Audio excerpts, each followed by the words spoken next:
So আজকের question হলো আমরা কিভাবে ওয়ান ক্লিকে আমাদের ওয়েবসাইট ইনস্টল করতে পারি ওয়ার্ডপ্রেস। ঠিক আছে, ওয়েবসাইটে ওয়ার্ডপ্রেস কীভাবে ইনস্টল করতে পারি one click just.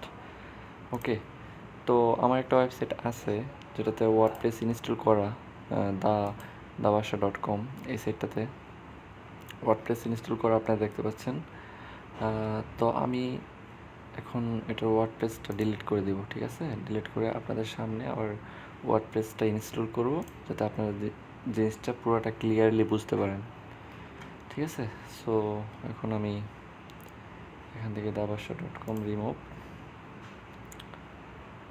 Remove install. So দেখতেই পাচ্ছেন আমাদের ওয়ার্ডপ্রেসটা কিন্তু এখান থেকে ডিলিট হয়ে গেছে সাইটটা। সো এখন যদি রিলোড দিই, দেখতে পাচ্ছেন এখানে শুধু হোস্টিংটা কানেক্ট হয়ে আসছে আমাদের ডোমেনের সাথে। সো এখন আরেকটা জিনিস আপনাদেরকে বোঝাই দিতে হবে। আপনারা যেই কোম্পানির হোস্টিং কিনবেন ওই কোম্পানি থেকে আপনাদেরকে একটা cPanel দেওয়া হবে। তো এখন বলতে পারেন ভাই cPanel আবার কি? তো হোস্টিং কোম্পানি থেকে যখন আপনারা হোস্টিং কিনবেন তখন বলবেন যে আমার cPanel-এর ইউজার আইডি এবং পাসওয়ার্ড দিয়ে আমাকে cPanel লগ ইন করার অ্যাক্সেসের যে লিঙ্কটা ওই লিঙ্কটা দেন। তখন আপনি এরকম একটা cPanel পাবেন। সব হোস্টিং কোম্পানি আপনাদেরকে একটা cPanel প্রোভাইড করে থাকবে। ঠিক আছে, তো ফার্স্টলি যেটা করতে হবে, ধরেন আমার সাইটটা হলো দাবাসা.com। তো আমি কি করব, এখান থেকে cPanel-এ এসে আমাদের ডোমেনটা আগে অ্যাড করতে হবে।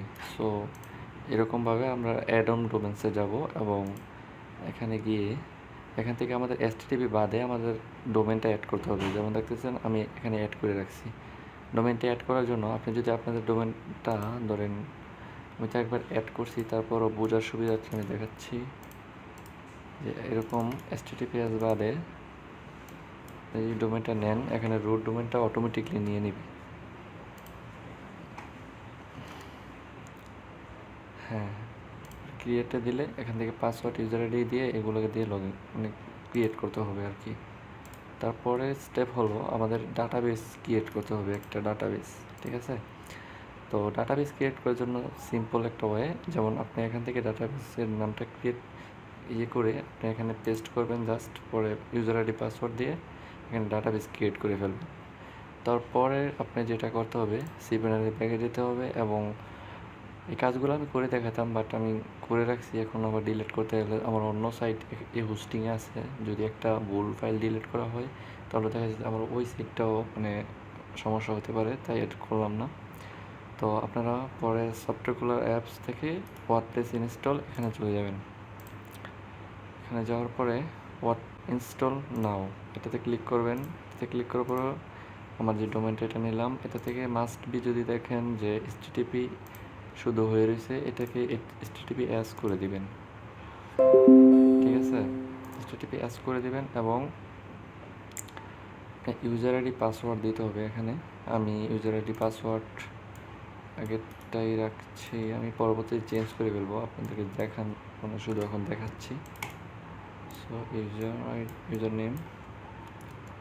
ইউজার নেম দিলাম এবং একটা পাসওয়ার্ড দেব। ঠিক আছে, স্ট্রং পাসওয়ার্ড দেওয়ার চেষ্টা করবেন, কারণ এটা আপনার ওয়েবসাইটের সিকিউরিটিতে অনেক কিছু ইফেক্ট করে, হ্যাক হওয়ার সম্ভাবনা থাকে ওয়েবসাইট।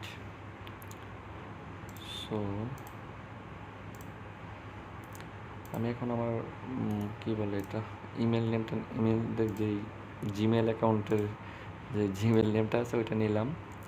নেওয়ার পরে সফটওয়্যার গিয়ে একটু লাগতে পারে কীভাবে আমি কীভাবে কী করছি, কিন্তু আপনি বোঝার চেষ্টা করলে আশা করি বুঝে যাবেন।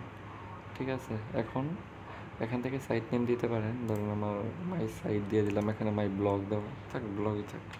এখান থেকে সাইট ডিসক্রিপশন দিতে পারেন। সো এগুলো দেওয়া হয়ে গেছে কমপ্লিট। এখন ইনস্টল ওয়ান ক্লিক জাস্ট। ওকে, ইনস্টলে ক্লিক করলাম। হ্যাঁ, সাইটে ইনস্টল হচ্ছে। এখানে বলে দেয় 3 থেকে 4 মিনিট সময় লাগে, আদৌ এত সময় লাগে না। এখান থেকে হলো সাইট নেম আর এটা হলো অ্যাডমিন ইউআরএল, যেটা আমাদের ওয়ার্ডপ্রেস ড্যাশবোর্ডে নিয়ে যাবে। ঠিক আছে, হ্যাঁ আমাদের সাইট ইনস্টল হয়ে গেছে এবং আমরা ড্যাশবোর্ডে চলে আসছি। কিন্তু পরবর্তীতে আপনার সাইট লগ ইন করতে গেলে আপনার আমরা যেই ইমেল যেই ইউজার নেম এবং পাসওয়ার্ড দিয়েছিলাম ওগুলো কিন্তু লাগবে, ঠিক আছে। সো আজকের ভিডিও এ পর্যন্তই। যদি ভালো লেগে থাকে তাহলে লাইক, কমেন্ট এবং চ্যানেলটি সাবস্ক্রাইব করে চ্যানেলটির পাশে থাকবেন এই চ্যানেলে নতুন নতুন ভিডিও আপডেট পেতে। সো ধন্যবাদ সবাইকে, আজকে এই পর্যন্তই।